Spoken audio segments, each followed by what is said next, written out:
Okay, here's another example, but instead we still have this whole number divided by a number smaller than 1. So the first number tells me again how many I'm going to shade in completely, and it's 1 whole and then 6/10, so go ahead and do that.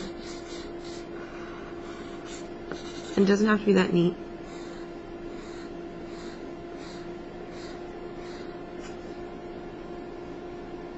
Okay, so 1 and 6/10 are shaded, and then because this number is a decimal smaller than 1, it's going to tell me how many are in each group.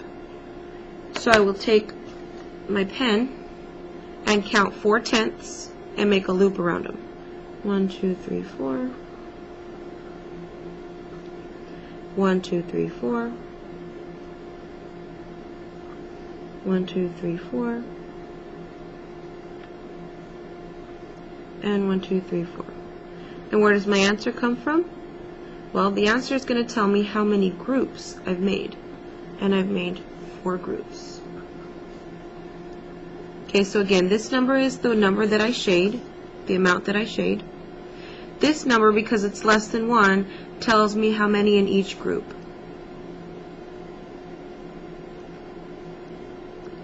And go ahead and write this on your paper. That way you don't forget. Okay, if it's a number less than 1, it's how many are in each group. And you go ahead and make loops around your 4/10. Your answer becomes how many groups. Oops, how many groups.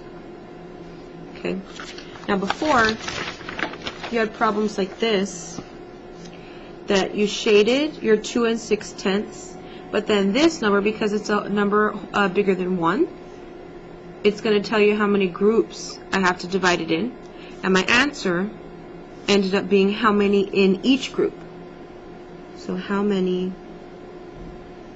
in each group, and you can write that in your paper too. Okay, see the difference?